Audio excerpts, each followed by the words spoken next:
follow this event loud and clear that they will vote to overturn Citizens United.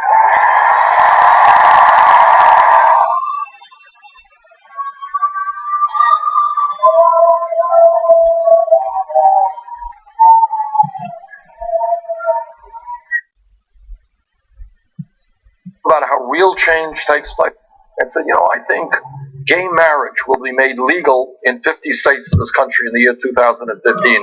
The person next to him would have said, "What are you smoking?"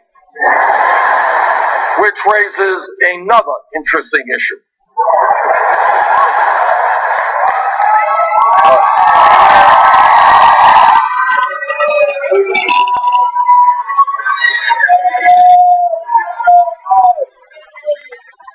But what happened? And this is what change is about.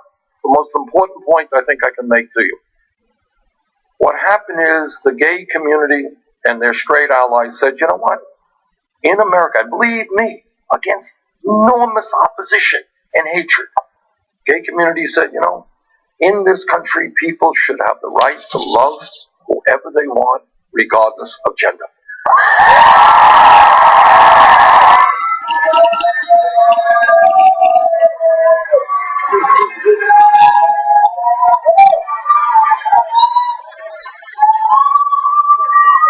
And today, and you cannot appreciate how rapidly that transformation has taken place. Today you go to high schools in my state or in my conservative areas, and you ask kids about gay marriage, and they say, what's the issue? We don't know what the issue is. That's what a revolutionary change is about.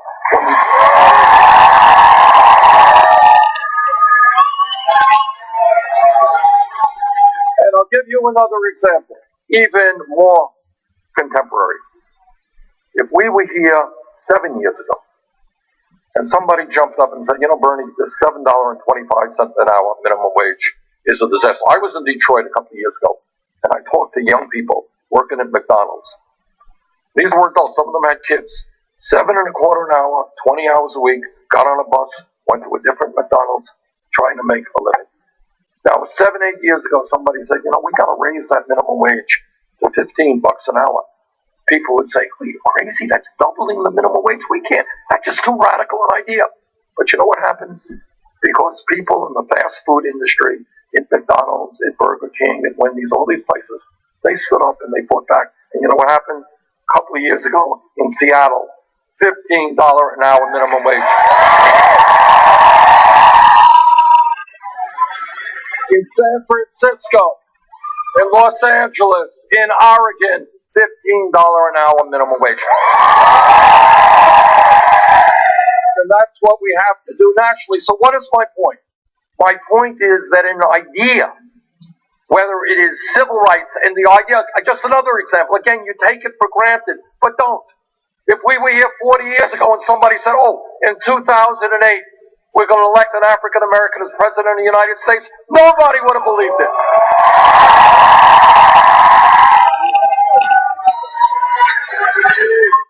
A big deal.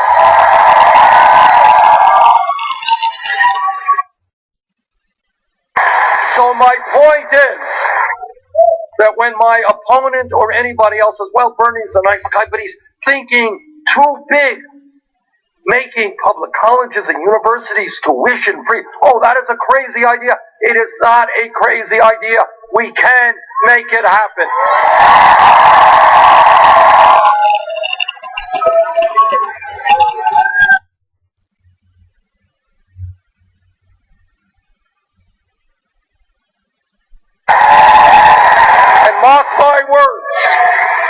Mark my words, if millions of students and young people demand it, it will happen. And 20 years from now, some guy or woman will be up here and she'll say, well, 20 years ago, public colleges and universities weren't tuition free. And people, that's crazy. How could that be? That's how change comes about. Have a vision. Be prepared to stand up and fight for what is right.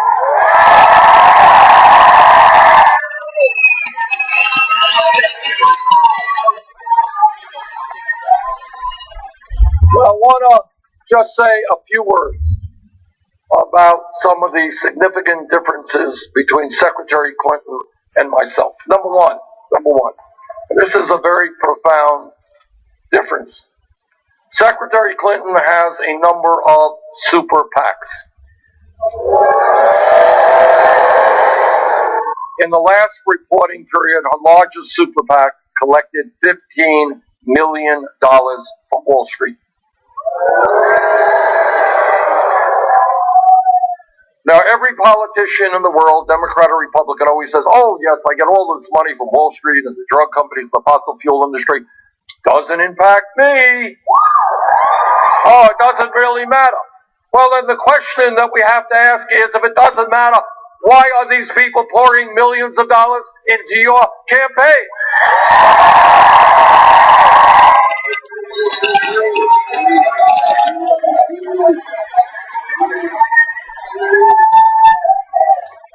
Now, there's a lot that I can say about the greed and recklessness and fraudulent behavior of Wall Street, but what I will also say is they are not dumb.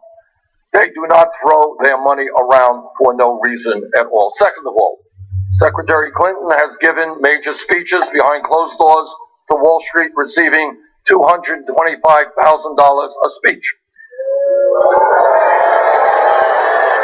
Now, what I think is,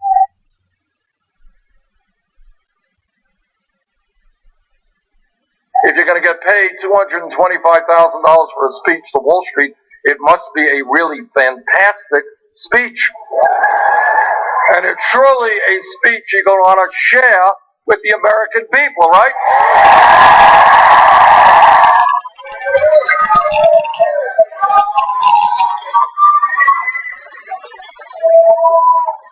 So I would hope that the Secretary is prepared to share that extraordinary $225,000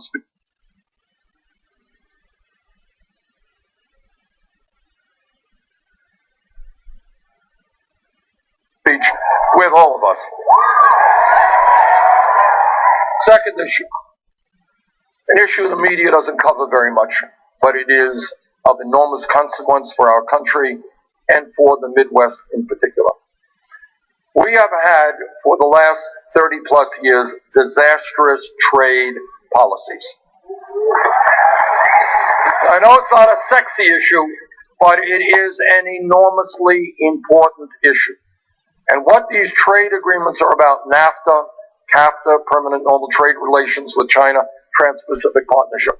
What these trade agreements are about is, number one, by and large, they are written by corporate America and the big money interests. These are the guys who write it.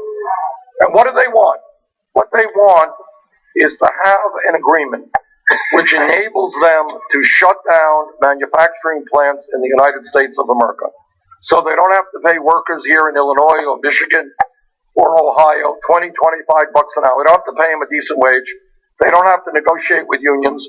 They don't have to protect environmental laws. They can shut down here. They can go to Mexico. They can go to China. They can go to Vietnam. They can go to very low-wage countries. And then they can bring their products back into this country. Here's what's happened since 2001. Since 2001 in America, we have lost almost 60,000 factories, millions of decent-paying jobs. Our disastrous trade policies are one of the reasons as to why that has happened. People have lost good-paying jobs, then they go out and work for jobs paying them $8 or $9 an hour. You can't make it on that. Now, on that issue, I will tell you that from day one, I understood what these trade agreements were about. I knew that they were designed to protect corporate America at the expense of working people. I voted and helped lead the opposition against virtually every one of these trade agreements.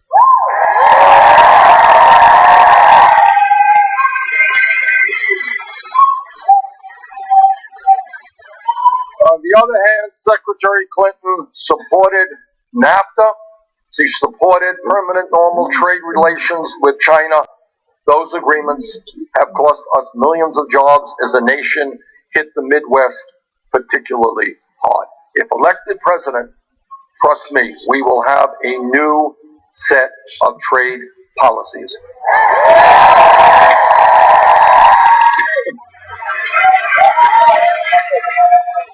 Corporate America wants us to buy their products. They tell us that every night in 30-second TV ads. If they want us to buy their products, the time is overdue for them to start manufacturing those products in America, not in China.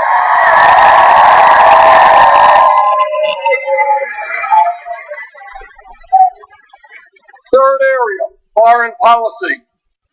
Enormously important part of what a president does. 2002, I heard, listen very carefully when I was a member of the House, what George W. Bush and Dick Cheney and all those people were saying about Iraq. I listened carefully. I didn't believe what they said. I voted against the war in Iraq.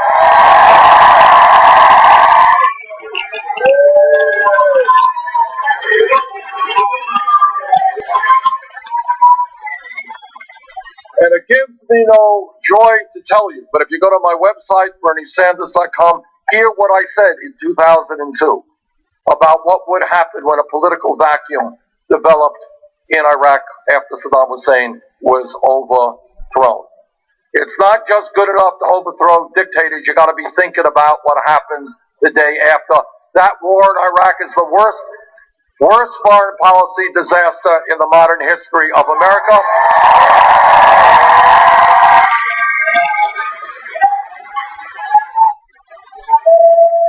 I voted against that war. Secretary Clinton supported that war, voted for it. 1996, there was a homophobic piece of legislation brought forth by right-wing Republicans. It was called the so-called Defense of Marriage Act, DOMA. What it said is that if a gay couple were married in a state that allowed for gay marriage, their marriage could not be transferred, the rights of that marriage could not be transferred to other states, and that gay married couples could not enjoy federal benefits like heterosexual couples. Now, the world has changed in the last 20 years. But back in 1996, voting against that homophobic legislation was not an easy vote. Vast majority of members of Congress did not vote against DOMA. I did. Secretary Clinton supported DOMA. Now, when we talk about the issues facing our country, I want to tell you that I am a member of the Senate Committee on the Environment, the Senate Committee on Energy. Let there be no doubt, I don't want anybody in this room to have any doubt about it. Climate change is real.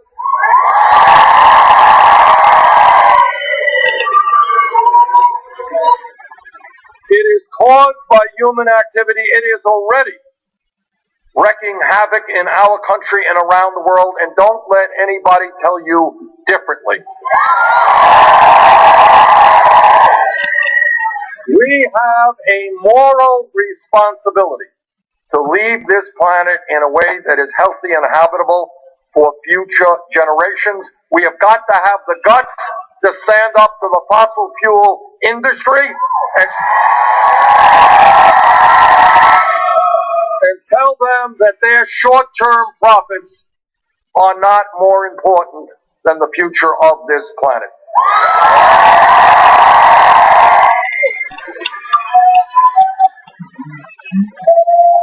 And when we think, and when we talk about thinking outside of the box, envisage an energy system which is based on energy efficiency and sustainable energy. We can do that.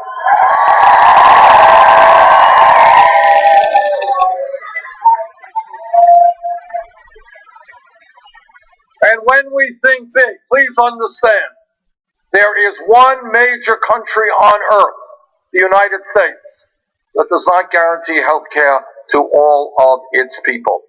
United Kingdom does it, France does it, Germany does it, Scandinavia does it, Holland does it, our neighbors to the north, Canada does it. Health care for all. Now, I've been criticized for saying this, but let me say it again loudly and clearly. I believe health care is a right of all people, not a privilege.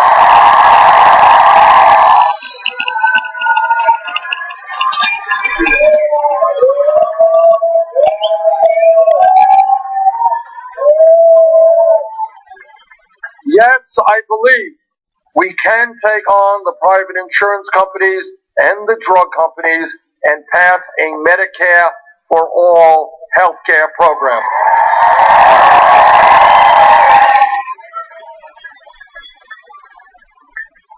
Now, one other charge thrown against me is people say, well, Bernie is a nice guy, but, he's just not electable, can't win an election. So let me set the record straight. There have been a lot of polls go up and down, and polls are not all that important.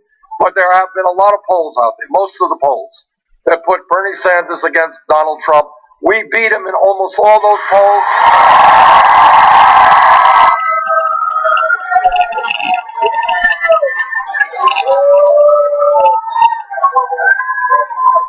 In the last CNN poll, Hillary Clinton was beating him by 8 points. We beat him by 12 points. And that's true of many polls around the country.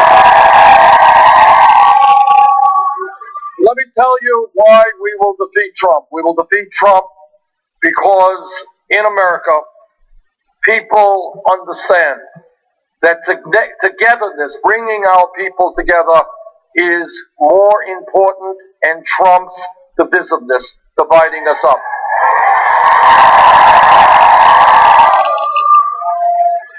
The sense of community, knowing that we are not alone, that we are here to help each other, trumps selfishness. And most importantly, what the American people profoundly understand, based in all of the teachings of every great religion on earth, is that love trumps hatred.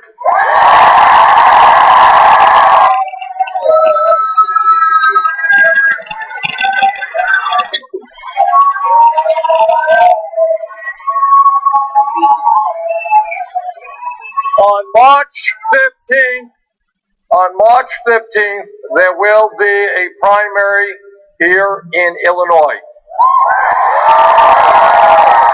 If there is a large voter turnout, if working people and young people come out and vote, we will win. Please make that happen. Thank you all.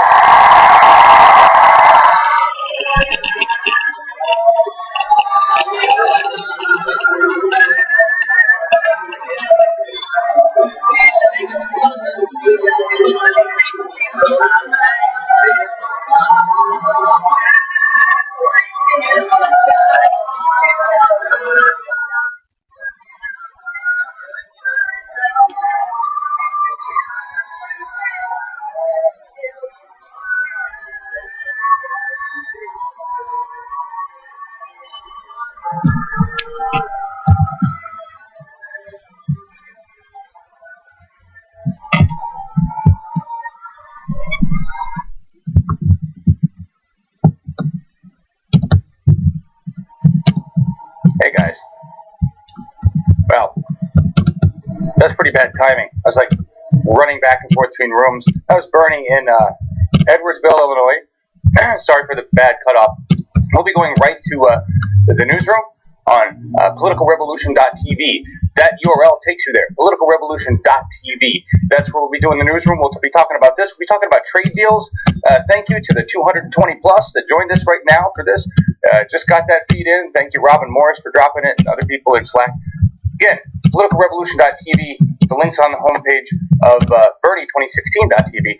That's where we're going to go watch the new room. Give me about 10 minutes to set that up, and we'll get going on that. Thanks, everybody. See you later.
condition.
I'd rather interview you than fight you.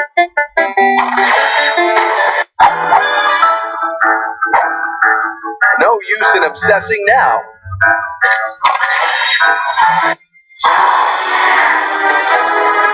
Your Highness, don't fall for your own traps.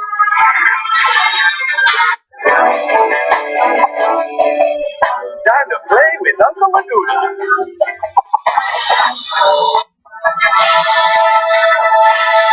Oh no, not good. Focus, Laguna. Attack me however you want.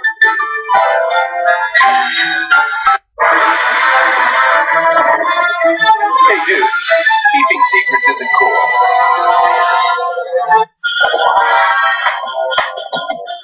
Don't fly too high and bonk your head.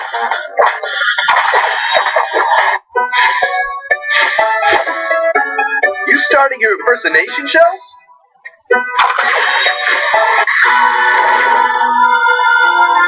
Passion can't be erased for good, you know?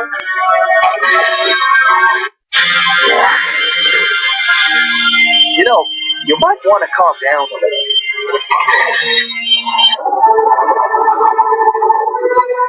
Come on, cheer up. Don't look so gloomy.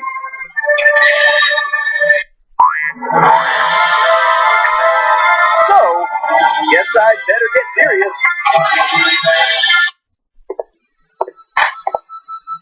Hey, I can be cool too, you know.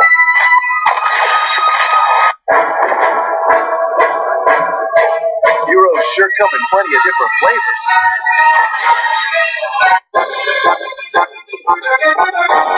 Looking good, fighting with your fist.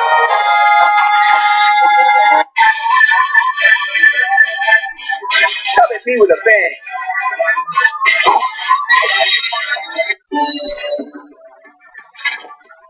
Guess I can't let a witch off the hook.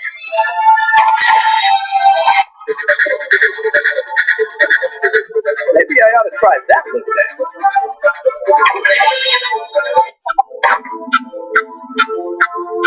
I'll tie that tail of yours into a knot.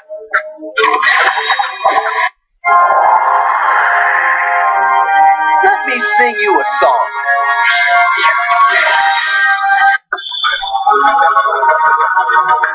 You're on fire inside, Archie kid.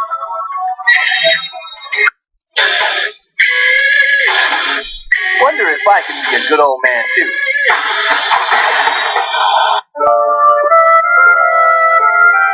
I know how it feels wanting to protect others too.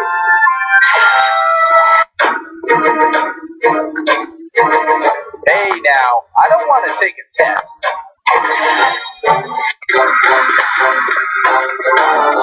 Grow up. I'm gonna win.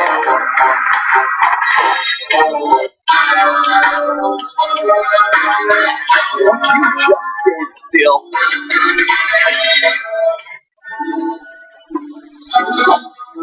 Seems your armor's not the only weight on your shoulders.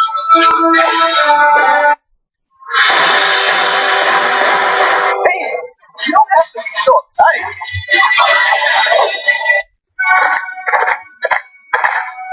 Maybe I should believe in this courage stuff.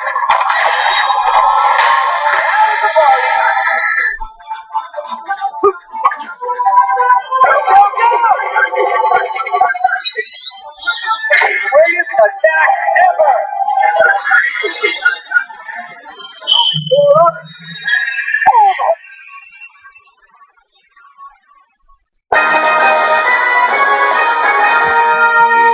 All right!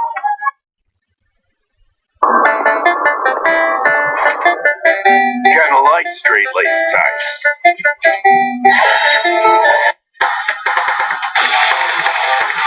So the vet's alive and kicking.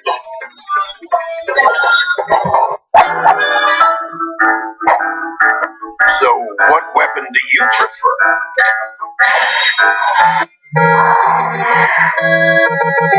Got some tricks up your sleeve?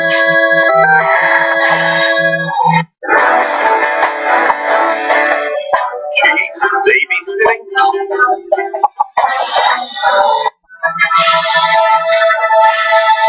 Can't leave the match up in the air.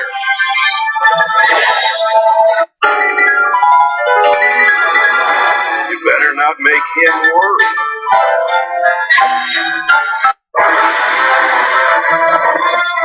We both got our problems, huh?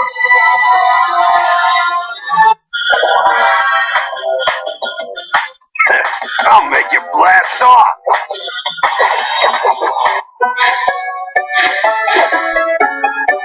Annoying brat.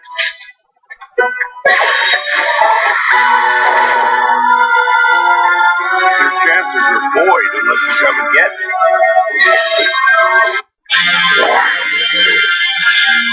Better use your best sword.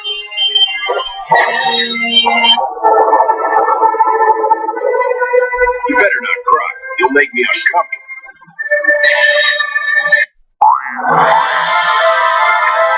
Looks like you got a few spoons loose.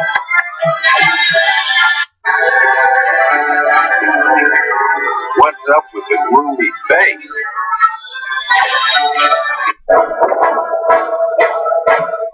A duel between legendary heroes, huh?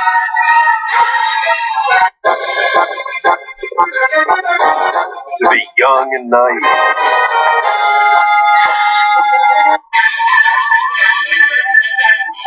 Hey, kid, relax.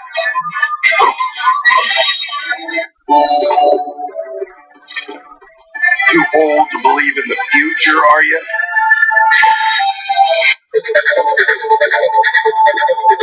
You got personality to start then.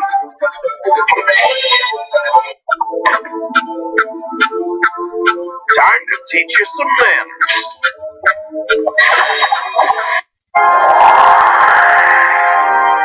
Huh, but you got no substance.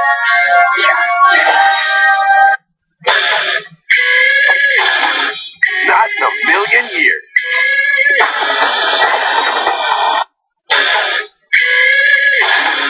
Who's the real superstar?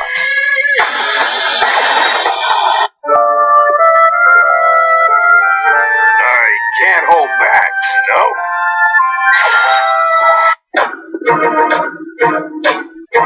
Oops, thought you was a ball.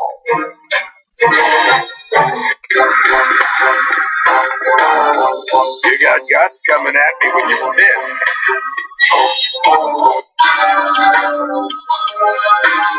So you believe the sky's the limit, do you?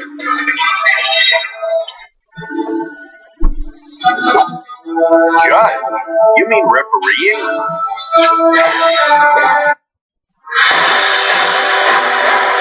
Some hard hit you got there, lady.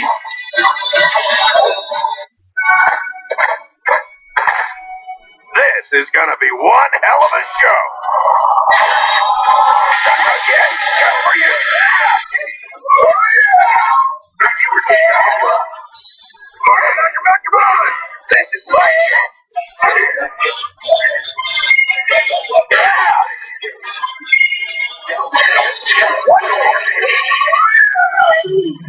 Don't let it end.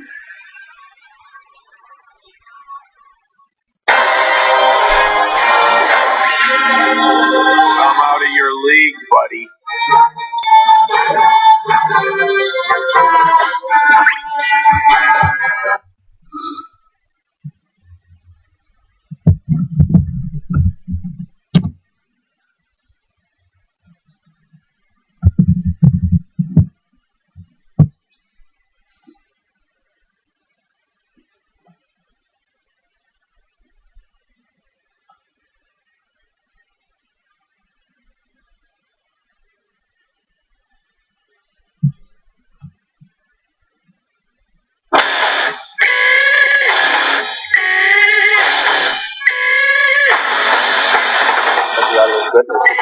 And yeah, I was all pissy this morning because I had to recharge everything. YouTube was being a pain in the ass. But before I move on, I need to tell you guys that if you put money in fan funding, it goes to you're doing so because you like the videos I upload. That is the only reason you are allowed to donate to fan funding, according to the YouTube terms of service. I just got around to reading the fan funding terms of service. And it is absolutely ridiculous what you are not allowed. Now, I don't know how exactly we're supposed do this. So I need to tell you directly, when you put money in fan funding for Bernie 2016 TV, it means you are supporting the uploads of videos that I provide. That's all. Thank you so much. Now I've covered the terms of service bullshit that YouTube has. Okay, let's move on. And thank you guys. I know we all enjoy being here today. Hey, Kristen, how you doing? Thank you for putting me so many good articles. Keisha, good morning. I'm around. Al Prater. Okay, Bad Wolf. Okay, and then we're talking about something a little bit English here. But let's look at Bernie Sanders is starting to blaspheme on trade agreements, which is important because supporting trade agreements there's a lot of conflicting things. Let's get the record straight. For helping Bill, the trade agreement died. The WTO was shit along with NAFTA, there was all sorts of bullshit back then. DOMA was another thing, but that's not a trade agreement. That's defensive area. A lot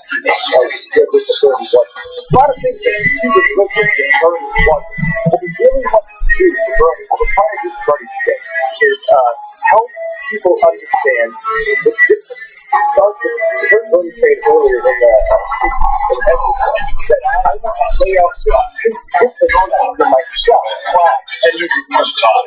There's difference between I don't take any money from Wall Street, give them shit money from Wall Street, lots of money from Wall Street.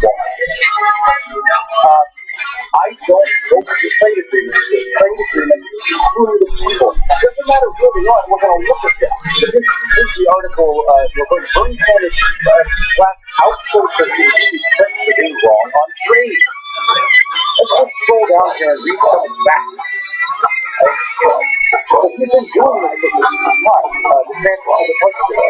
Everybody remembers that without they just stock like you're looking at this stat, it changes everything around.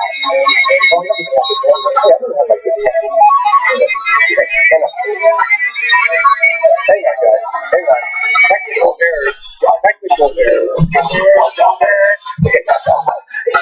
Oh, I don't have to be too many things to think of this morning. When Bernie comes on, when somebody says like, "Hey, Bernie's on live," like, "Oh shit, build the feed, there, get it out there." Totally messes up everything else I got to do here. So I was all excited about doing this show today about trade.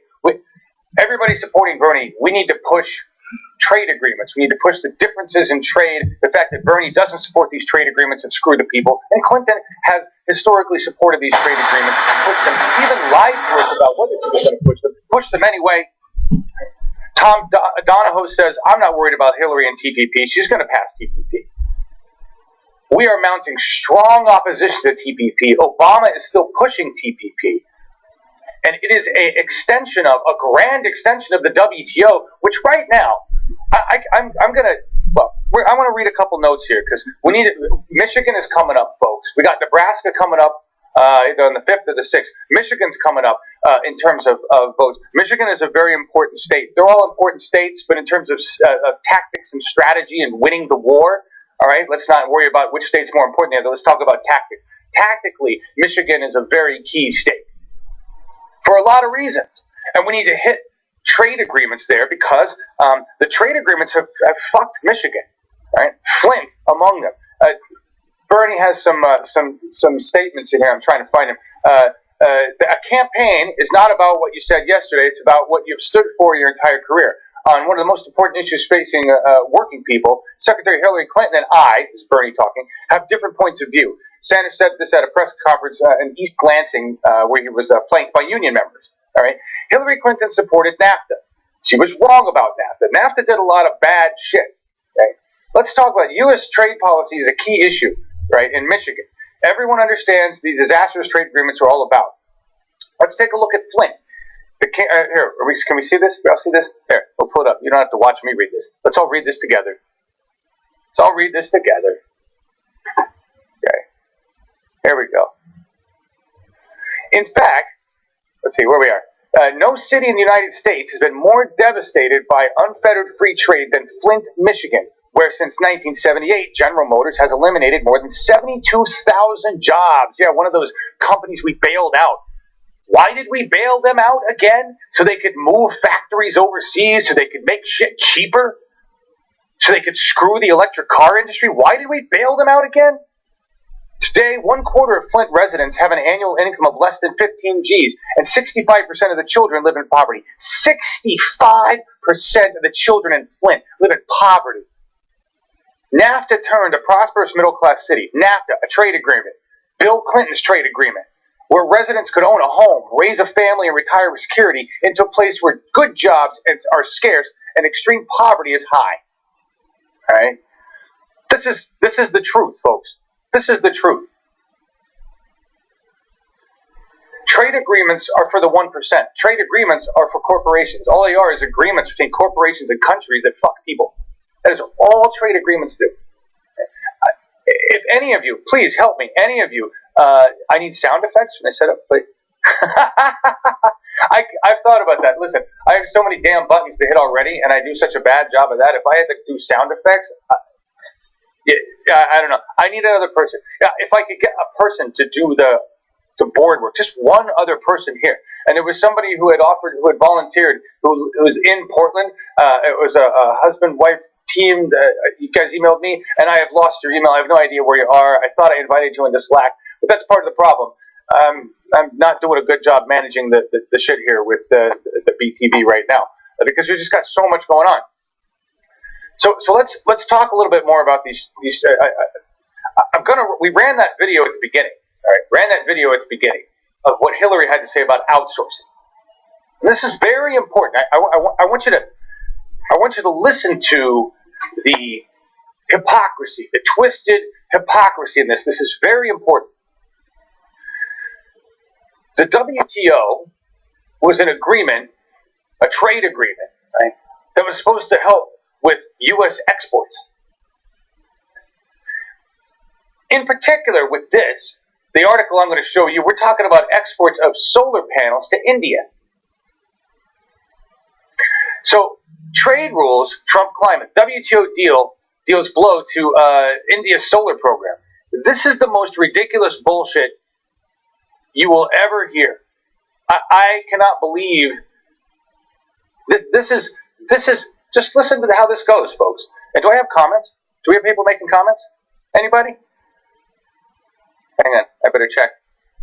Is there anybody making comments today? Anyone? I'm sorry if there's not. I don't see anything showing up, so apologize, guys. Nobody has time to do comments? Okay, cool. This is the way it is in a volunteer organization, folks. People got to do what they got to do. All right? So, I apologize. We won't have any comments on this particular newsroom. But check this out. This is the audacity of the WTO agreement. It sounds good. All right? The WTO agreement basically says that India gets its exports from us in solar panels. India, when they started to boost their solar program, figured out how to make solar panels cheaper. Go figure. India has done this with everything. They figured out how to make an iPad or a tablet way cheaper. They figured out how to make a cell phone way cheaper. India knows how to make stuff way cheaper than we do. Congratulations, India. Okay? I think that's great. America tends to be the country where we make things, but we tend to make them so expensive that nobody can really afford them. Right? Or we make them so shitty and cheap that nobody wants them. But so here's India making their own solar panels. When they started making their own solar panels, so here's the deal. So India, for a while, was buying their solar panels from the U.S. Now, keep in mind, this is the United States of America, where we're trying to make solar panels. They're solar panel companies, but the government really doesn't give a shit about them. They're being fought in places like Nevada by people like Warren Buffett, and the fossil fuel industry is doing everything they can to keep solar from growing across this country, right? So here's this problem. Well, the United States doesn't really promote solar, but we definitely promote the export of our solar panels to India, because that's easy money. But we certainly don't want to take money away from the fossil fuel industry here and promote solar, but we'll promote the sale of solar equipment because we're assholes. And that's what the WTO is about. So as India decides, we can make our own solar panels for less, cheaper, better, why the hell are we buying them from the United States now? We're going full solar. We're going to put an issue. We want to do this. The United States is dicking around with solar. They really aren't interested in solar. They don't want to do solar. That's obvious. They've had this for years. They're not really expanding the tech, not really putting a lot of money into it. Obama put some money into it, but not really, because the fossil fuel industry does what it wants there. Right? So India says, we're going to make our own panels. Exports of solar panels from the United States to India dropped 90%. And the WTO agreement is now fucking India, saying you can't do that. You can't make your own panels because you agreed that you were going to buy your panels from the United States, which are much more expensive, and we don't want them anyway. What the hell kind of country are we? What the hell kind of agreement is this? To screw another country, to screw that country, the people in that country that are getting jobs, right? That country taking care of itself. A renewable program, jobs for its workers building solar panels. And here's the United States saying, fuck you. If you don't buy them from us, our overpriced solar panels that probably aren't even as good. And let's not forget how much money it's going to cost to ship our fucking solar panels across the goddamn ocean to get them to you. There is hypocrisy all around in this bullshit. It is just fucking ridiculous. Absolutely ridiculous. And this is Friday. We were talking about F-bomb Friday. I was talking about fuck fossil fuels Friday. But I love what somebody said earlier. Frack off Fridays. That's what these are going to be. Frack off Fridays. And just to take a little break on trade and go on environment, because this is renewables, it kind of talks about environment. Right? India doing something smart for their environment. The United States WTO trade agreement screwing them. Saying, nah, we're the United States. We want to make some money. Screw you and your renewables. We're such assholes. Such assholes. Just checking in on the comments because I know I was going off for a long time. No, what's going on? You can do some comments? Awesome, Alice. Thank you. Really appreciate that, guys. Listen, guys, just real quick before I move on, we're talking about this, talking about environment. Thank you to everybody who participates in this conversation. Everybody. That's everybody in VTV in the back room that helps make this go. Comment moderators, comment monitors. You, everybody in the audience. This conversation that gets recorded and indexed on YouTube, on Google, is a part of the political revolution. Because it's indexed, it's powerful, it's semantically related to Bernie Sanders, and it's a big chunk of information and data. It's one of the reasons why we do what we do. So every comment you make, every single comment that you make that comes through is part of that conversation that is now recorded and indexed and helping to raise Bernie Sanders up. Right? The words that I say, the words that come through in the video, those are actually indexed as well. Now, that indexing of the voice and imagery is not quite yet integrated into the algorithm that runs Google, but it will be. And it's an AI, so it learns. It's semantic. So,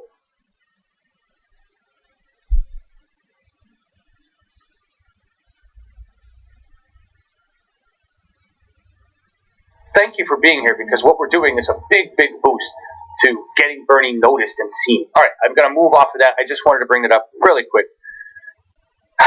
We're talking about the environment a little bit because this is dealing with the environment. Here's a trade agreement that is screwing the environment in the interest of making the United States some money in a dumb way. You know, here's my question. Why don't we just really promote the sales of solar panels in the United States instead of pushing them off on India, who seems to be capable of making their own? I don't know, folks. Why do we have to be such greedy bastards? Why are we greedy, lazy bastards? That's what the establishment is to me. They're greedy, lazy bastards. I don't get it. So that, in the interest, this article here, Sanders campaign TV finds fodder with Clinton's TV appearance in India outsourcing. That little clip that I ran, okay, is from it's in the rundown. If you guys look in the description of this video. Grab that video clip. And Nico, let's get it into the chat. Alice, get in chat, because the Sanders camp wants to blast the crap out of the video. They want to push the fact that Hillary Clinton is going to promote these trade agreements. We already know that that the TPP, she never said she was against the TPP. Remember what Scott said. Remember her words. She never said she was against it. She said that currently she didn't think it met her standards. Well, we don't know what the hell her standards are. That's not opposition to the TPP, folks. Just like when she says, I approve working towards a $15 an hour wage maybe someday, isn't saying I want a $15 an hour wage. So when Fight for 15 says, oh, Hillary's with us, no, she's not, folks. Hillary has not clearly stated, I want a $15 an hour minimum wage. She stated, I'm going to say whatever you want me to say because that's the way I am. I'm Chameleon Hillary. Camillery. Nah, but that one. So, yeah, and she's in a... That was something else. I'm just reading here. The establishment equals no, we can't. Bernie equals yes, we can. Leslie D. Exactly. Blast that video, though. Get that video blasted on the web. We want people to know what's going on, the truth with those trade agreements. And apparently we've got comments. Hey, we got comments flowing. Yeah. Let's drop these in. Okay. Good to see the comments. That one we don't need to see. We all know what that was. Well, thank you, Tor. Love you, too. Love you guys, too. So good morning. I got relatively decent amount of sleep last night. So yeah, we've got the solar program where I don't understand what we're doing there. There's a few other things I want to cover on this. Let's bring up big news, though. Let's bring up big news while we're running this. Nancy Pelosi. We're going to still talk about trade agreements. We're going to go there, but I want to run through some of the comments that are a little more relevant right now. And did you guys see the news that Nancy Pelosi denounced or said she wasn't a fan of superdelegates? That's huge. That's really, really big. That's going to send a big signal to the superdelegates. That's going to send a big signal to establishment because regardless of what you think of Nancy Pelosi, that's a pretty big, high up, liberal establishment politician dissing something within the establishment. That's big. That's big. That's a big move. I like that. I like that a lot. California. We have California coming up, folks. It's going to be so nice. Oh, that's so nice, Lone Peasant. I'm a part of a balanced breakfast. I'm not sure how balanced it is. Is it a wake and bake breakfast? How many wake and bake breakfasts do we have out there? Where's her statement? I want to read her statement here. I'm going to pull this up. Frack off Fridays is perfect. So this is Nancy Pelosi here. I'll show you the full picture. When we get off fossil fuels, we won't need Middle East bullshit. We won't. We won't need it all. We won't. That's the thing. Look, can I just say something really quick? No matter what you think of Chavez, Venezuelan dictator, not really high up on the human rights scale, I get it. But when you look at the United States, we're not really high up on the human rights scale either. Now, that doesn't make it okay. Hey, look, we suck, so if he sucks, it's okay. That kind of law, that's not a logical fallacy. That doesn't work. Our government uses that a lot. Hillary uses it, but that's not a lot. Look, what he did with his fuel was brilliant. The man said, we can make renewable energy out of sugarcane. Do it. They make fuel from sugarcane. Provides fuel for all their vehicles. They are on renewable energy, folks, and they sell their oil to other countries, I think to us. Regardless of what you think of Hugo Chavez, he's not a moron. He realized he could make bank. I mean, the reason why the establishment doesn't want to make money, because we could make money once we turned our energy grid into a renewable energy grid. Once we got down to maintenance, then you'll have an abundance of other resources with which to work with. It changes everything. I don't know why they don't want to change that paradigm. It's so much better, but you have to think much farther beyond the immediate dollar. I don't know. It's just me. Maybe I'm crazy. Anyway, Nancy Pelosi said, what she said was what we want to read here. House Minority Leader Nancy Pelosi, D. California, has just dropped the biggest bombshell of the campaign, and you may not even have heard about it. I thought I'd go into deep reader voice on this. Why not? Mark my words. When we look back, we'll see that this was an important turning point. This is the Hill reporting. Nancy says, I don't actually know how Nancy sounds like, so I'm not going to try to do her voice. She says, I'm not a believer in a sway of superdelegates deciding who is going to be the nominee. I think we have a democratic process where people vote on both sides of the aisle, and that should determine who the nominee is.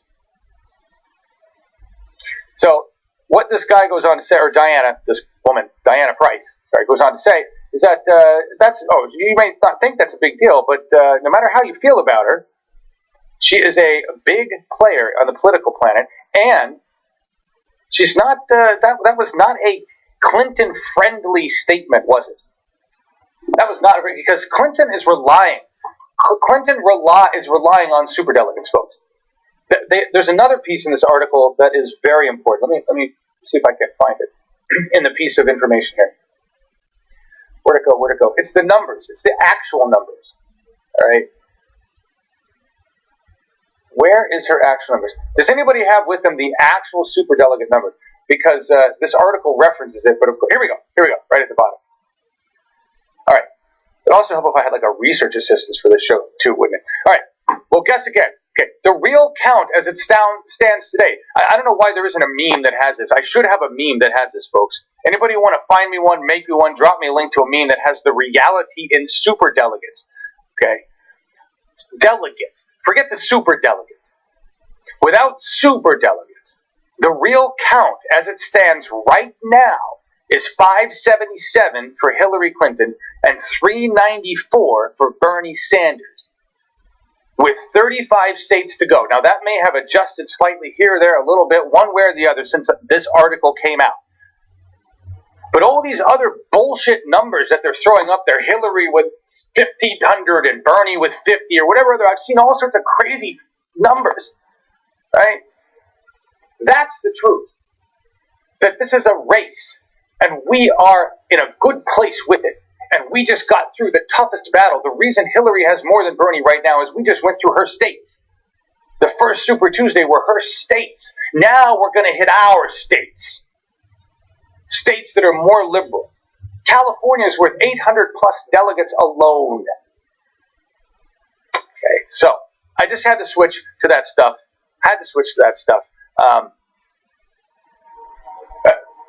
We're going to watch what Bernie has to say about supporting awful trade deals. I need to take a mental break here. Watch this little video with you guys. This is from Cleveland, Ohio. We played this yesterday, actually. If you guys didn't catch it, I think I have a beautiful image to show you here. If you didn't catch this, and I know we've got more comments to go through, but where's David Sparks? Maybe I deleted it. All right, I deleted it. We had David Sparks, Ohio candidate for District 43, House Rep, Ohio State House Rep. He's a badass.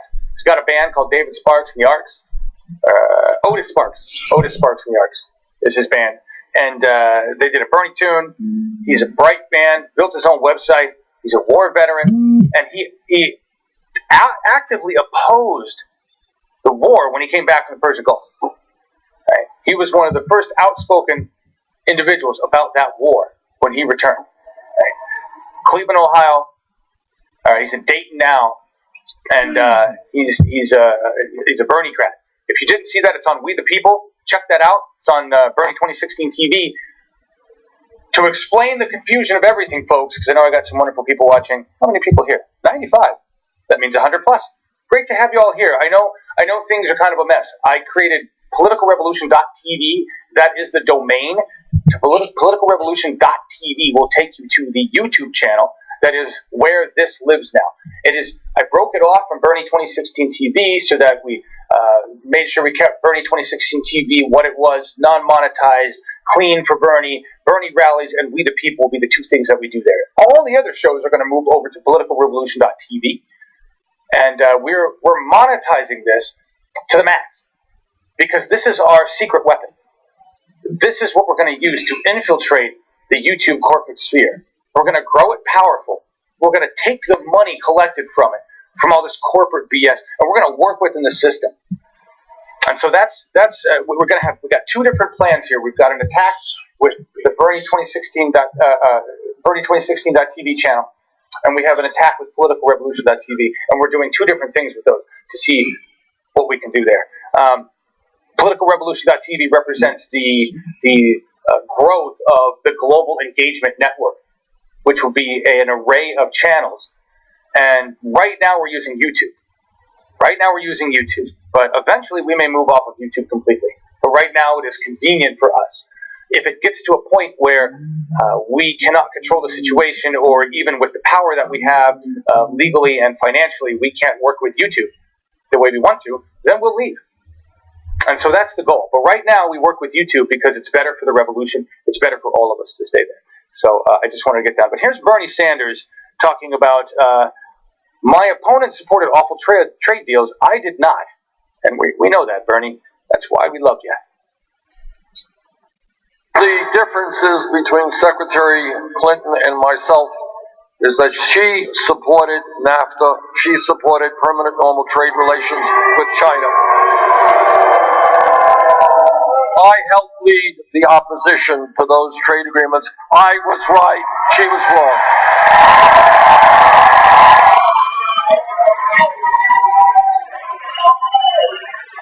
Look, you don't need, I suppose we have some PhDs in economics here, but you don't need one to understand what these trade policies are about. It's not complicated. You have a large corporation, and right now you're paying a worker in the United States $15, $20, $25 an hour. You got to provide health care. You got to protect environmental legislation and regulations. Why would you want to do that when you could shut down in America, move abroad, pay people pennies an hour, not worry about unions, not worry about the environment, and bring your product back into America? That's what these trade agreements are, nothing more complicated than that.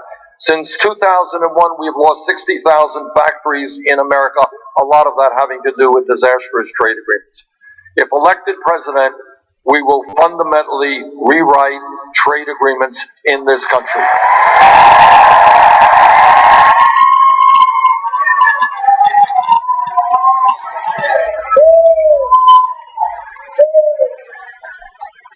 Corporate America, every night, turn on the TV, they say, buy this product, buy that product.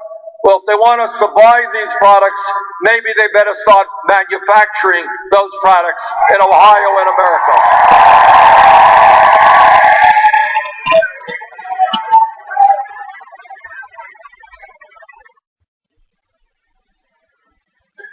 There you go. Manufacture those products here, and while you're at it, if we're going to manufacture them here, let's use them here like our solar panels. Let's not try to push them off on India at a more expensive price for probably not as good of a product that's going to cost more energy to ship over there than it would if they just made their own. Right? Maybe. Maybe that would make more sense. I don't know. Just my thoughts. Just my thoughts. I'm going to read a statement from the Sanders camp. Clinton says to Indian audience, outsourcing has benefited many parts of our country. Now that was the statement, the press release from the Sanders campaign with regard to that video that we showed at the beginning of the newsroom. And I'm going to try to get this out, but I'm just going to read some of the statements in here that they say. All right, because they basically line it up here. Clinton, you heard what she had to say, but I'll read it again for you. Well, you know, it's been going on for many years. This is regarding outsourcing. Okay. Outsourcing to India. It's been going on for many years. It's part of our economic relation with India. And I think that there are advantages with it that have certainly benefited many parts of our country. And there are disadvantages that go to the need to, improve the job skills of our own people and create a better economic environment. So it's like anything. It's, got pluses and minuses. Following a question from the host about a political ad by Obama, she says, well, it's an election year. Now, in contrast, in 2004, she said, I do not think outsourcing American jobs is a new kind of trade, and I certainly do not believe it is a good thing. So she tells the Indian audience, yeah, that's what we do. It's just part of the thing. And people in our country that, they're not skilled.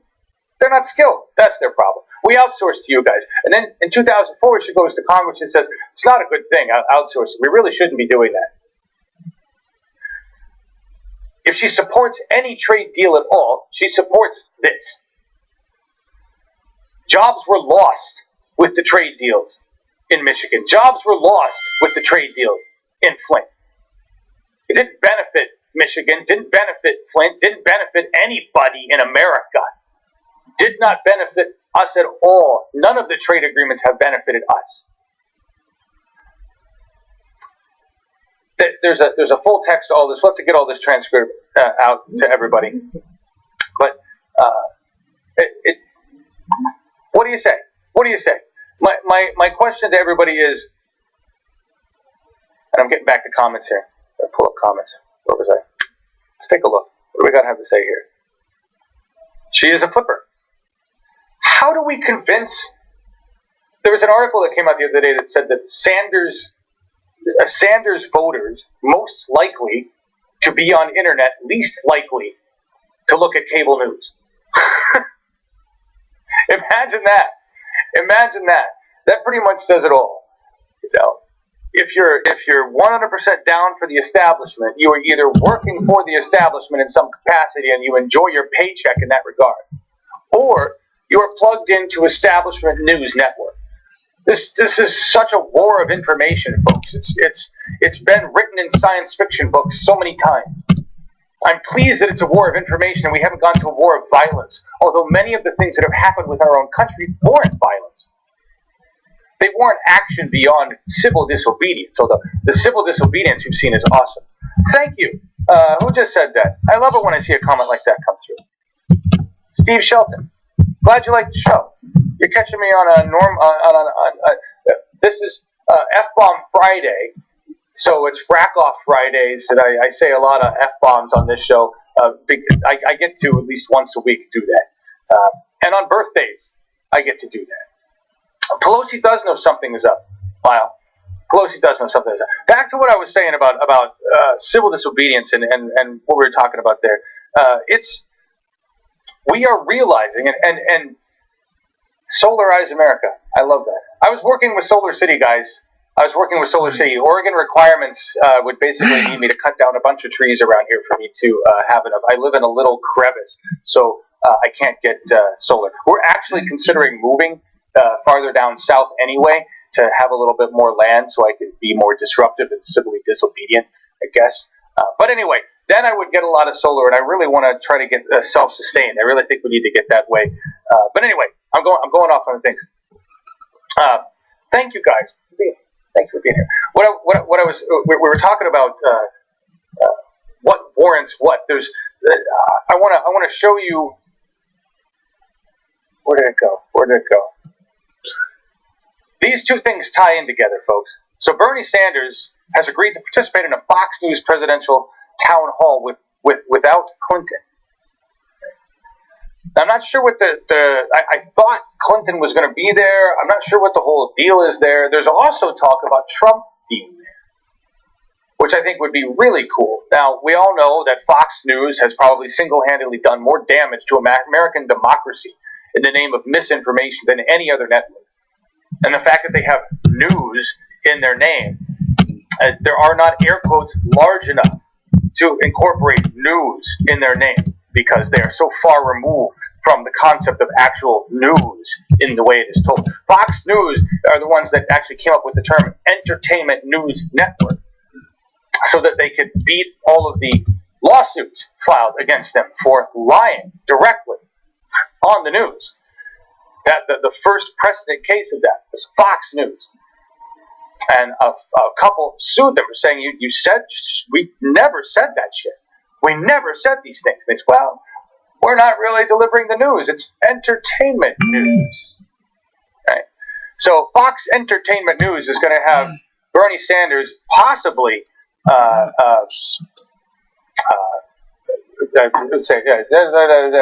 Sanders spokesperson Michael Briggs said there's Michael Briggs. Michael Briggs sends out all of our stuff. Yeah, right there, guys. Don't forget, there's a Bernie-only town hall on Fox, but that may not be Bernie-only. Listen to this. There have also been discussions about having Republican frontrunner Donald Trump appear at the same forum, an idea Sanders welcomed. Sanders has long said he would like for there to be debates in which candidates from both parties participate. Oh my God, would that not be the most beautiful thing ever, to see Bernie Sanders just tear the shit out of Donald Trump. Trump can't even fucking speak, relatively, in comparison. I mean, the man is just a gas bag buffoon.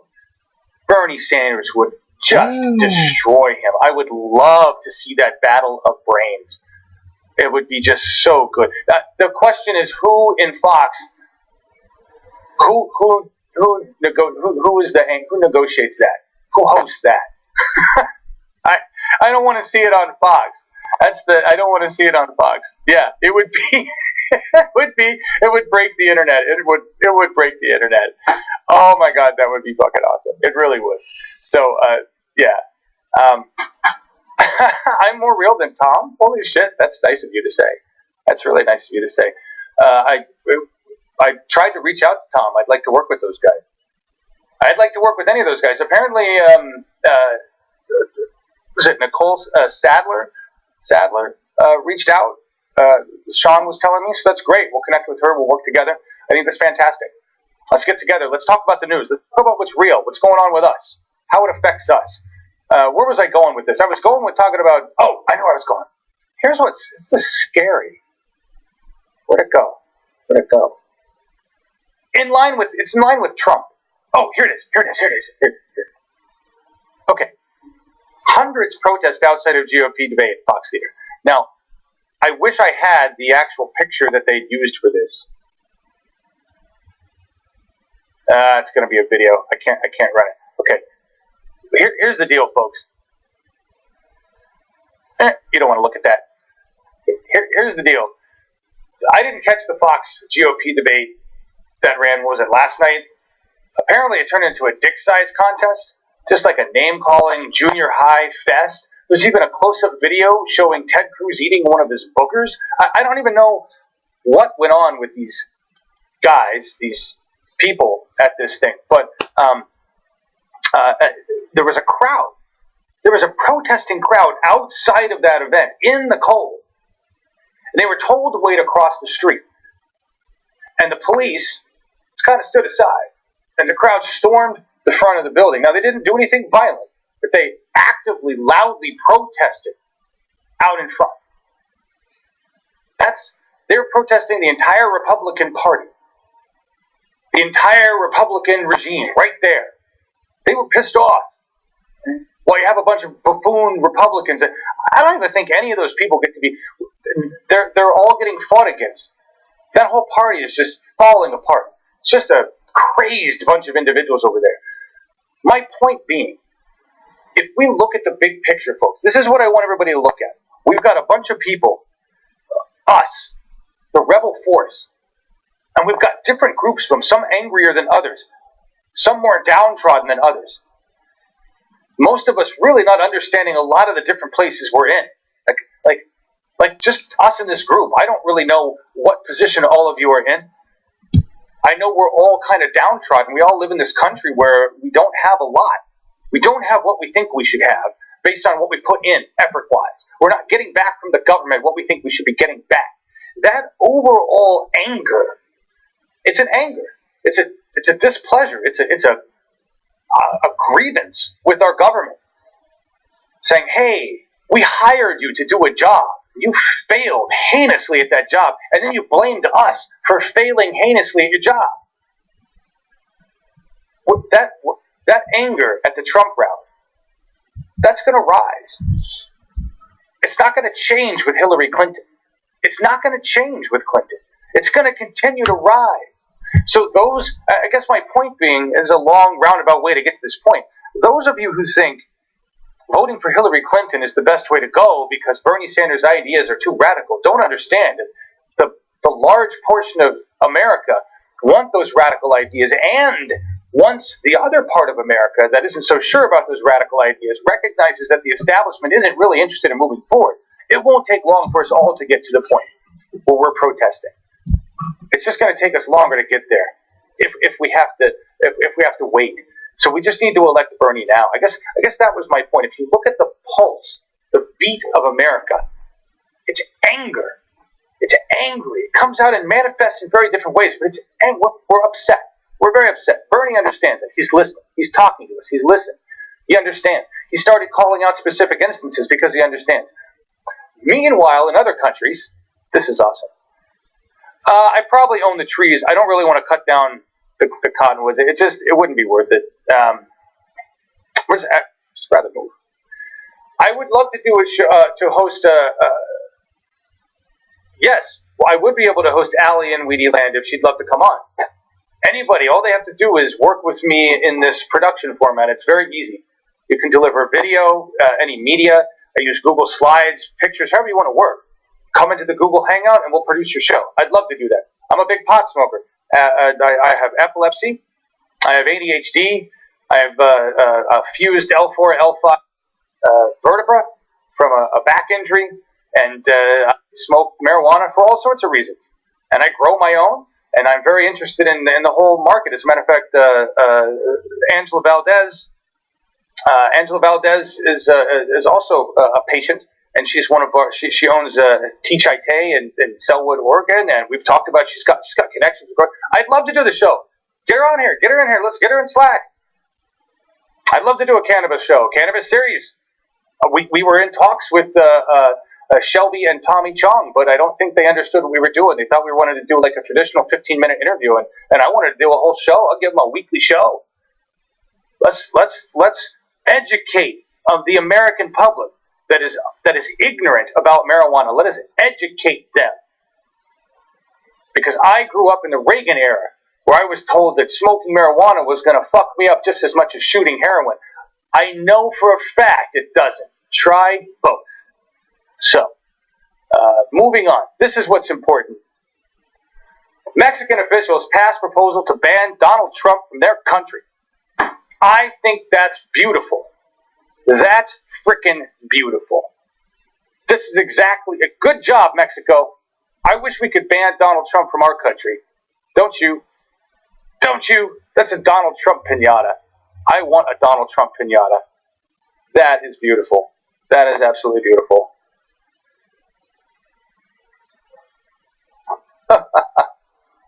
Hey, there's a lot of Tom people here. Wonderful. I've listened to a lot of Tom's stuff. I like what he has to say. Tom's a smart guy. He's definitely. I don't. Please, I got these headphones on. Like, he's got a better setup. I'm a producer, board engineer, attempting to be a show host and run this channel. So it's a little confusing at times. Tom, great speaker, does a great job talking with people. I love the way that Tom and Ed Schultz and Cenk Uygur. I'd love to work with that.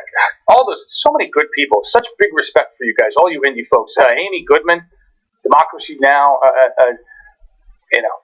Just like, I'm a garage band, and they're rock stars. I'm okay being a garage band. It's fun, right? We're like a bar band.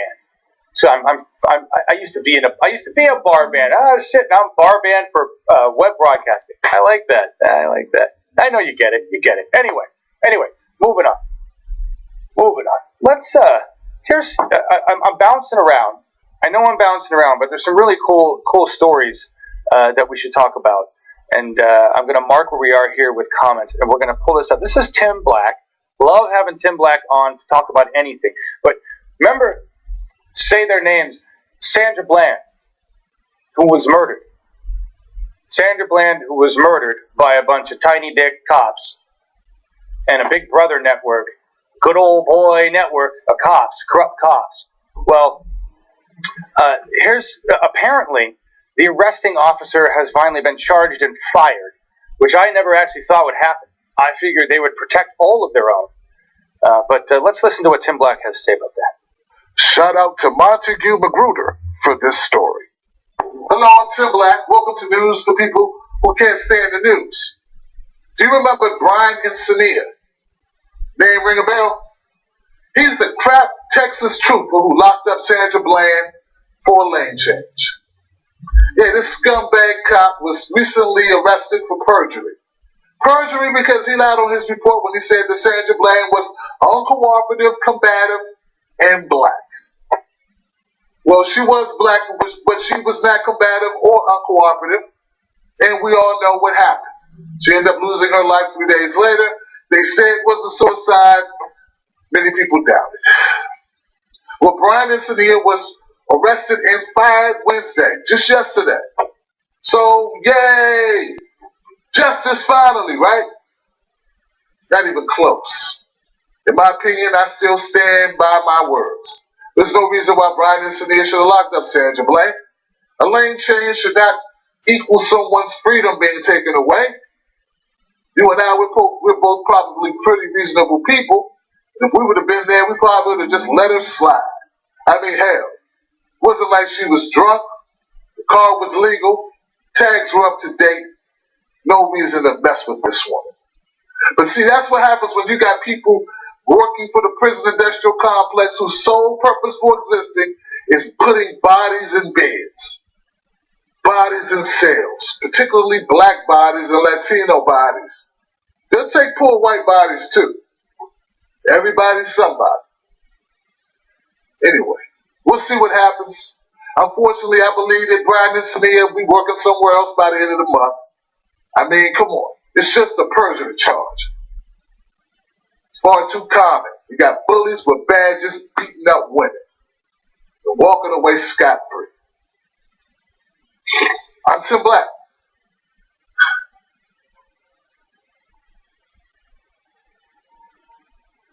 Yep. Tiny dick bullies. Let's make sure we make that clear. The only kind of people that need to walk around with badges and guns and be abusive to other people are little tiny dicks. Little tiny dick cops. I mean, it's a syndrome. It's a classic syndrome. I don't know what it is. And listen, before we go off, I have a lot of respect for police officers, for peace officers that do their jobs. Great. Thank you for doing your jobs. Because that's what you're supposed to do, just like everybody else who does their job. And I don't think we need to praise cops who do their jobs. Right? Firemen do their jobs, cops do their jobs, teachers do their jobs. Yay! And I know some really badass cops, like Mike Butler, who we're going to have on the show, and I've had him on before. Mike Butler is the chief of police. He is the chief of public safety for the city of Longmont. That includes fire, police, structure, like infrastructure, and something else. It's like 4 big things. I totally forgot. He is a real cop. He doesn't even wear a badge or gun. He walks around the streets in plain clothes. He actually walks every Sunday with his friend Dan Benavidez, and they walk the poorer neighborhoods of Longmont, get to know their citizens. And underneath him, there isn't one tiny dick cop in his entire police force because he refuses to allow that kind of individual to be on his police force. They have a community. They have community peace officers. And it's because Longmont, Colorado believes in restorative justice. Longmont, Colorado has been active in community restorative justice for 20 years. And they've had a recidivism rate of less than 10% for more than 10 years. It's so good in Longmont, Colorado. And everything is working so well there that the state of Colorado took that model of restorative justice and made it law in 2014. The problem is in Longmont, Mike Butler worked with his police force, his peace officers, and he wants that clear that they are called peace officers. They are not a force, they are not law enforcement, they are a peace officer. He worked with them in the community. Community Restorative Justice, the Longmont Community Restorative Project, Community Justice Partnership, was formed as a volunteer organization, a grassroots volunteer organization that worked within the police force. The community, the grassroots community, grew community justice from the ground up, and then legislation was written to incorporate it. That's why it worked in Longmont. It started from the ground up. But in the rest of Colorado, here's what happened. They moved off to Boulder, Colorado. They made a law in 2014. They said all of Colorado needs to be on restorative justice. Look what they're doing in Longmont. And then Longmont got some money to expand it to Boulder County. And Boulder County said, we're not really going to look at Longmont. We're going to do it our own way, and we're going to do it from a legislative top-down approach, and it failed big time. And they lost a whole bunch of money. And now the whole thing is in a big fucking shitball. This is what happens when a government, an establishment government, doesn't listen to the people. It's a backfire. Anyway, my point about that was that I know good quality peace officers. I've met them. I've worked with them. That's not what I'm talking about here. I'm talking about guys like this. I'm talking about good old boy networks. I'm talking about people who arrest people like Sandra Bland for no other reason than they got tiny, tiny dicks and they need to abuse power. That's what I was talking about. So I just wanted to make that clear before we go off. Anyway, let's move on to some other things.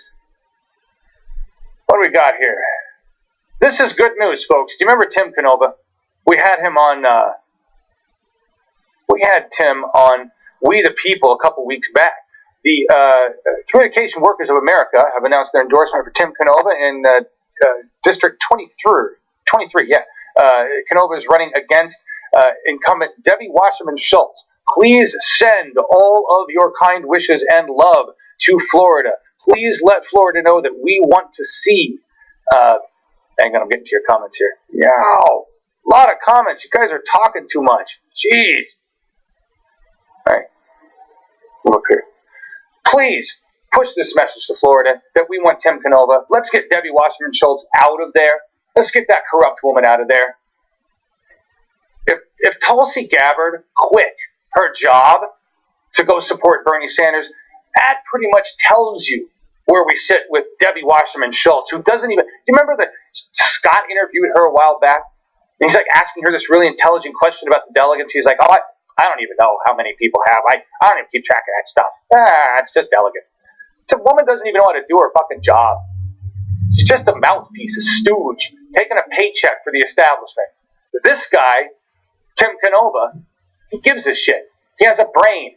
And we had a great conversation with him. So we should really help out Tim. Donate to Tim. Go find Tim Canova's site. Donate to him. Help him out. We need to help all of the Bernie crowds. Tom Fegan as well, folks. Tom Fegan is in Iowa. If you're an Iowan, you need to know Tom Fegan is there. His race is heating up. He's going against somebody over there, and there's a lot of shit going down. And there's a lot of establishment money being shoved against Tom. So anybody that can send some love his way, Tom Fegan, TL Fegan on Twitter. I talk with those guys, that campaign, all the time because they're really good friends. He was one of the first Bernie-crats. He was one of the first dudes with the balls big enough to hold up a sign at the JJ dinner. Remember that? He held up a sign at the JJ dinner and said, I'm for Bernie. Right? So Tom Fegan, Tim Canova. We got to help these guys out, folks. We got to help these guys out. That is what it's about. What else? What other news? What other news? This is a cool site. You guys seen this? This is in our Steve Stokes for Cali. Okay, we need to get. Let's find out who Steve Stokes is and Vince Ford. We may have these guys on. I don't know who we've got in terms of planning for We the People. Let me take a look here. We've got a lot of people booked. And with all of the people coming in and going in places, it's hard for me to keep track. All right, I can't even find it right now. We've got people booked up. This is a cool site. This is called randomactsofbernie.com. And it's a little card you can download. Help spread the kindness. Bernie Sanders, a man of outstanding character. Have you been inspired by Bernie Sanders? Join the movement and spread the Bernie values. So I guess you can print out that little card. That's a cool little site. Fun. What else do we got here? This is an interesting article. We used to have a show on Bernie 2016 TV called Native Life. And an amazing gentleman named Pat Spray, who's Native American, did that whole show. He did all of that show each week. And we would have people help with comment mod and everything, of course. But he put together the entire rundown, a ton of information for every show. It was killing him. I don't know how he was doing, because he's also a big-ass web developer, and he works for the government or works for a company that builds some site for the government, something like that. Anyway, he had a full-time job that was kicking his ass. Right? And this is Pat Spray, right? He's an older gentleman. He was wheelchair-bound. He's running this big giant web development thing for some government site somewhere, and he's doing this whole program for us called Native Life.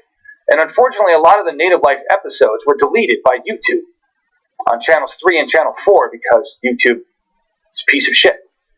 But Pat really helped educate me about Native American life, about the atrocities that the government has committed against Native Americans. I knew we hadn't been kind, but I really was naive. I was remarkably naive.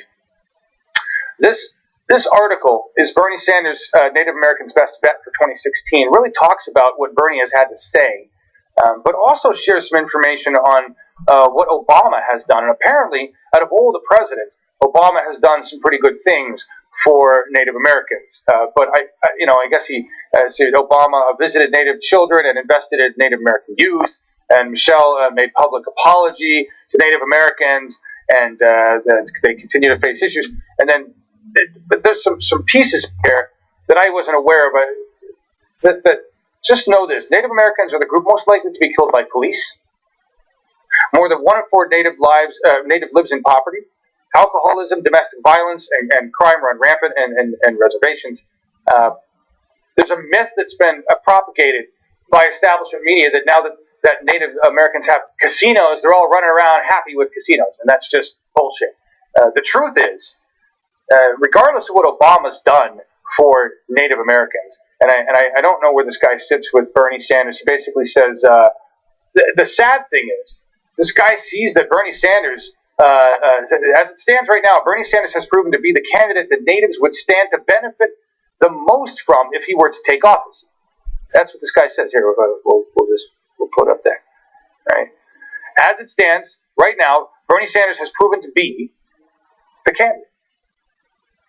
But the person ends with, my hope is that Hillary Clinton, still the most likely nominee for Democrats in 2016, takes notice of this. What do you mean that she takes notice? So takes notice like Hillary Clinton took notice of Bernie's stand on Keystone XL, or his stand on TPP, or his stand on LGBT, or any other stand where she went, oh, it looks like I'm going to have to say that to win. Looks like I'm going to have to talk about Native life. Looks like I'm going to have to appear that I actually give a shit about Native Americans. Why would you think for 1 second that this establishment candidate would give a shit about Native American life? I understand that Obama has done some things. But based on what I understand from Pat Spray, from what I was learned, from my naive white person's view, we have not honored a single fucking treaty with Native American. A single one. We have not honored any. Think about that, folks. We talk about the United States of America, the great USA, and we're so honorable, and there's honor. Where is the honor when you sign, when your president, your government, your president who represents you, signs a treaty and then shits on that treaty, turns around and says, fuck you on the treaty? We have not honored any of the treaties with Native Americans. Any of them.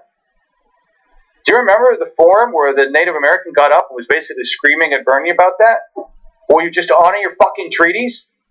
I want to know what it will take to get... Yeah, it's kind of funny. The United States has no problem with their trade agreements and in honoring their trade agreements and enforcing their trade agreements. But treaties? Not only do we not honor them, but we do raiding parties. We move into lands like John McCain moving in on Oak Flat. Doesn't matter what they think. Doesn't matter that we gave them this. Doesn't matter that we shit all over them all the time. Let's go do some mining on some sacred land. If any of you think that Hillary Clinton is going to help Native Americans, you're naive. It's as naive as thinking that the current establishment government will ever honor any of its treaties for Native Americans. That's naive. Look at history. Look at history. I think the lesson for American is look at history, look at causality, because there is a thing called cause and effect. It actually does apply, and you can't look back in history to use it to make judgments about the future today. Just Just making a statement there. Where are we at on comments? Well, we're working through them, but everybody, yeah, we're a ways back. Look at this stuff. Thank you, John. Sure, Lakeisha. Lakeisha, are you Native American? I see you saying thing. I'm just curious. I'm just going to take a stab at it. Nice to have you. And thank you. Glad you are. Apologies if I've said anything that's dumb or offensive. I was corrected a lot, and I really appreciated Pat for that. Like correcting me. I became a John Trudell music fan. Love his stuff. His spoken word. It's kind of a half between spoken word, music kind of thing. It's really cool.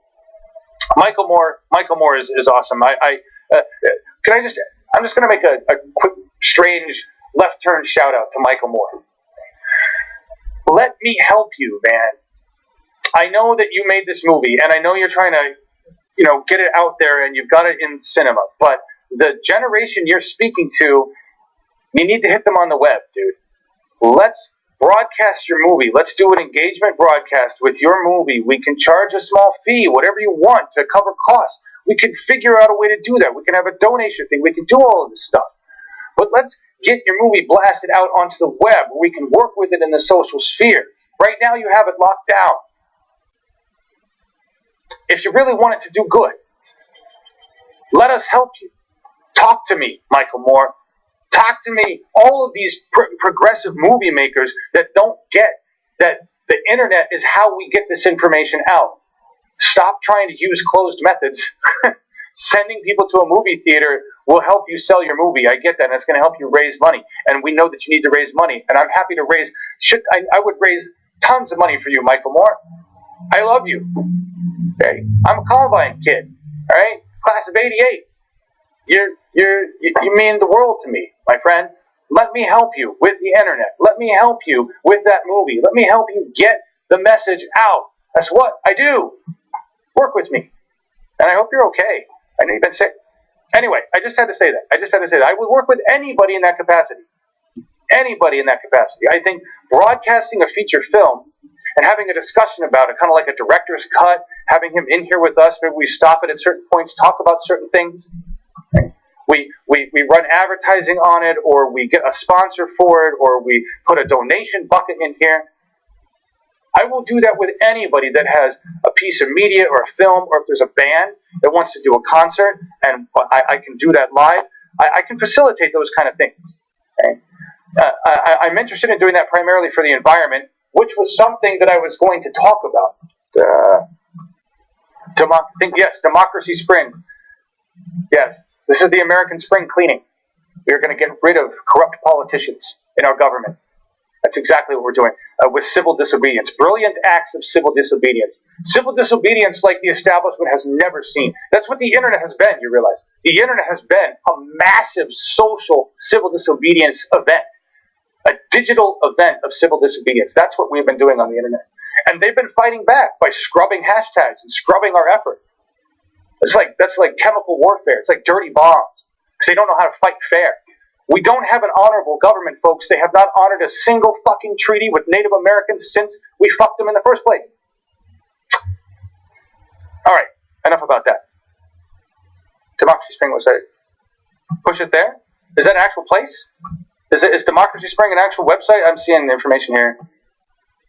Yeah, it would be great if Michael Moore would do that. It would. I would do that with anybody. Any band, anything, anybody. At the time. Wow, we've been running a long time. Jeez, guys. Thank you for being here. Thank you for being here. Okay, I'm just checking out some notes. Real quick, making sure I'm not missing anything. Later. So where are we at? I've bounced around. Now I forgot what I was talking about. Shit. This is what happens when I'm looking at 5 different screens and I forget what the hell I was going to talk about. Climate Fridays. I was talking about Frack Off Fridays, but I forgot to tell you why I talk about Frack Off Fridays. Here's why. Next Friday will be our first official Frack Off Friday, and we will have Ezra Silk and Margaret Klein from climatemobilization.org. I think it's theclimatemobilization.org. I should have that website up. It is in the list. It is in the rundown list. If you look in there, it is in there under the Mother Earth section. Climate Mobilization. It's theclimatemobilization.org. All right. Here, we'll pull it up. Here. This is their site. So join. Now these guys, what they are is super aggressive. They're a super aggressive. I like what they're doing. I like what they're doing because they recognize they're like me. They're fanatical radicals about the environment, about what we need to do to fix the environment. They are well aware, as we all are, those of us who understand what's going on, that we're 40 years behind already. And that all of the policy, all the legislation that's been proposed by any of the governments is too small. It's not enough.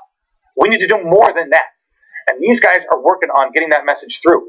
And these guys have a lot of information. So every Friday, we're going to talk to Ezra and Margaret, or one or both, or somebody else from this group. This first one, this Friday, the 11th, we will be talking about their particular group, climate mobilization, why it was formed down in the environment. Because the environment is something that needs to be talked about every fucking day, and all the problems that talked about need to be talked about every fucking day. I mean, we have a planet that is dying. How many of you have seen this new show, You, Me, and the Apocalypse, with, what's his name? There's some good people in that. It's kind of funny. It's actually quite an interesting show. You, Me, and the Apocalypse. Funny show. Except it's not funny, because it's happening. We actually have an asteroid hurtling toward the planet. We have maybe 10 years to do something about it. 10 years to go to the moon. 10 years to act. Maybe. But we're all pretty screwed. And we're all ignoring it. We're all thinking, well, we'll change emissions over the next 50 years. And hopefully that'll be okay. We are not doing shit for the environment. So, oh, there it is, Democracy Spring. Thank you, Alice. So, and I want to run this little clip here. That's actually a good time to run this clip if I can find it. See if I can find it. That's the secret. Is it here? No? Here it is. Here it is. Let me frame this up, guys, and we'll run this. This is, remember the Aliso Canyon leak? Largest leak in history? Well, this is some numbers on just the amount of damage. They apparently just plugged the Aliso Canyon methane leak. Methane is far worse for the environment than CO2. Far worse. Here's a little video, and let's put it here. Here's a little video to tell you a little bit more about that.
All right, YouTube.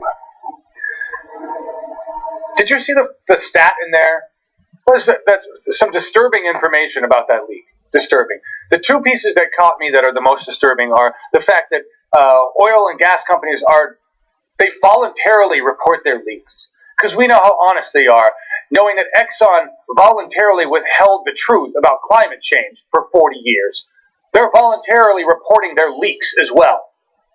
There could be leaks. There are leaks bigger than that right now. That final statistic in there was an estimate of 30% of our methane just upgassing, just release. 30% of our methane emissions is from leaks. You know how many leaks you have with a solar plant? You know how many leaks you have with solar? You know how many leaks you have with wind? Any reported leaks with solar or wind lately? None to my knowledge. Solar leaks out of the panel, grows a flower. Wind leaks past the fan, blows on something else. I have no idea why we are defending the fossil fuel industry. I have no idea. You should ask Obama and ask Hillary. Why are they there? Why are they defending the fossil fuel industry? Hillary's taken an awful lot of money from the fossil fuel industry. Hillary's promoted fracking all around the world. All around the world. Yes, we kind of jumped into the Hillary bashing segment. I'm going to save this article. It's a Robert Reich article. I'm going to save it for tomorrow because we're going kind of late. Remember, folks. Oh, and where Bernie's going to be around. We're chasing the burn. I got to tell you where we're chasing the burn. Where is his website? Bernie is somewhere today. He is, and we're going to have it too. We'll be covering it. All right, I don't know where he's going. Traverse. Is it Traverse City? Traverse City, Michigan. He's in Traverse City, Michigan. We're going to have that broadcast. It's being brought to us by a local feed, and so we'll be broadcasting that. I'll get a card ready for that, and we'll see you later today with that. All right. I don't know what else is coming up besides that, but the push today is phone bank. And if you're in Michigan, if you're in any of the upcoming voting states, I think we got Nebraska. We'll have to get in touch with Lou and find out what Lou's going on. Is Lou around? That's all right, Alice. Alice had to leave comment modding and jump back to work, folks. So Traverse City, Dutch for Bernie, your solar panel doesn't leak any methane. Are you sure? Are you sure it's not a terrorist threat? It could be a terrorist threat. There could be something wrong with it. There's got to be. It's got to be. Warren Buffett doesn't like it. I'll tell you that.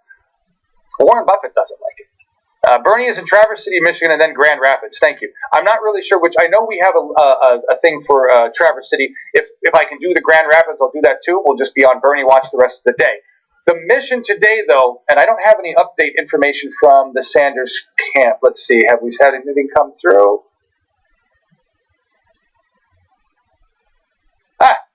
Darcy, I will play your video tomorrow, sir. I just got this video from Darcy Linzen, and we will play that tomorrow as part of the newsroom. So thank you, Darcy, for sending that in. I just got that. I don't have any updates from the grassroots org on what we should be pushing hashtag-wise. I would say you're pushing the crap out of phone banking. We're talking about voting. Get out the vote. If we see something official come through, and if you guys know of it, please put it in chat. But really, if you can help phone bank, that really is the key. We need to get phone banking going. Maybe I'll do a phone bankathon, although lately I just haven't had the crew, and we've been doing so many of these streams. And just the reason I do the streams, folks, as I said earlier, is the more of these we capture and get a conversation going and get it out on the web, that is, of all the things that I could do, that is the most powerful. And that's why I focus on that above all else. Okay? But phone banking, do it. If you're there, canvassing. Any of the states that are coming up, Nebraska, Michigan, I don't even know which ones all there are, but this is the time to blitzkrieg. If we kick serious ass now and just kick the shit out of Hillary over the next few days, leading up to March, 8th or 15th, whatever the big next bunch of group ones are, when we have that momentum turn that way, when they decisively have to say, well, Bernie Sanders won these contests. Okay. Remember, folks, we're less than 200 delegates behind. In reality, we are less than 200 delegates behind. This is a race. California is worth 800 delegates plus alone. We are just about to hit the states that matter for us. Push the shit out of the fact that Clinton lies all the time on trade deals. Find that video and push that. All right. I put all the links in this. I try to put all the links in the description so you guys can grab those links, push them out. That's your arsenal. Those are your tools. That's your information, your truth. Push that out. That's what we can do on the web. That's how we can help the best. All right. Elon Musk for Secretary of Energy or Secretary of Technology. I agree. Absolutely. I agree. Bill.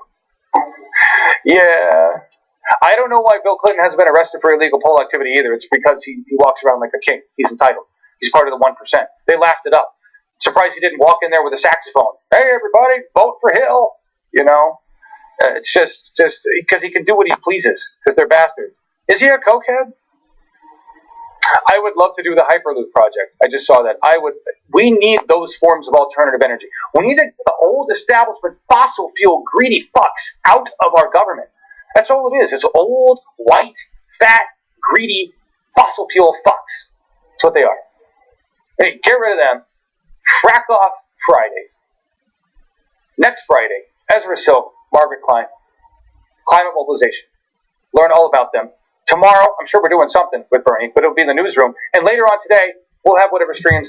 Thank you for being with us today, folks. It is a good day in the political revolution. We are in a good place. We are doing well. Bernie is strong. We are strong. Stay there. Push the web. Phone bank if you can. Canvas if you can. Do everything you can. We are winning this war. We are winning this war. And if we can win all the way without going to bloodshed, then that signifies that our democracy can stand the test of time. That truly does. That we can make this kind of a major paradigm shift and use our system, as dysfunctional as it stands, to right the ship in time. That is what we are doing with Bernie Sanders. That is what we are doing together. Thank you for being here with me today. Feel the burn, everybody. Let's go out with the happy song. It's Happy Song Today. The wealthiest people in this country have seen a tremendous increase in their income, while at the same time, the standard of living of working people and poor people has declined. CEOs make more than 500 times of what their workers make. The middle class is shrinking. Poverty is increasing, while at the same time, the people on top are doing phenomenally well.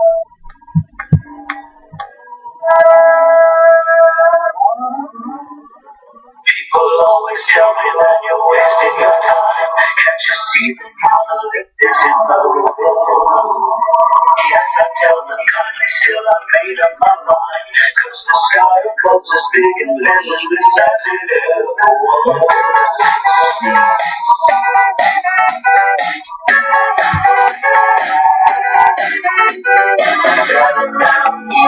In the town square, the end of the doorway.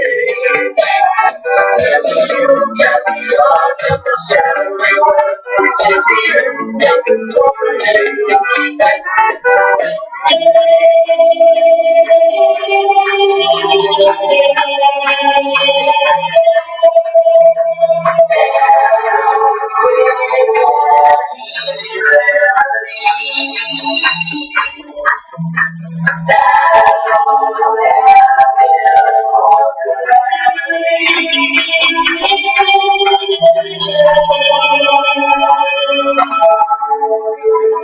It's so fantastic after my state was the best time that I've ever had.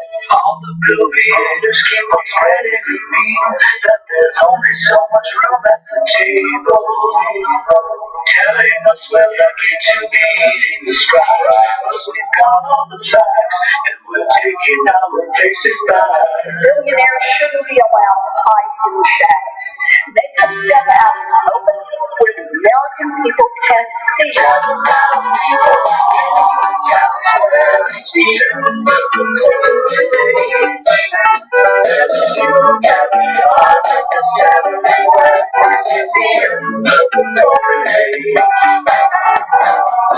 We are well on our way to seeing our great country move toward an oligarchic form of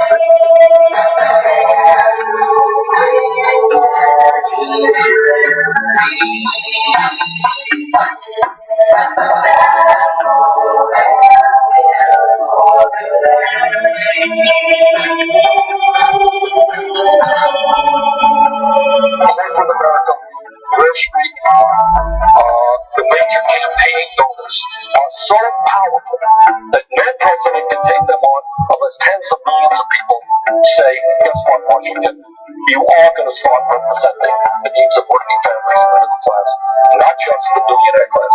We know what's going on.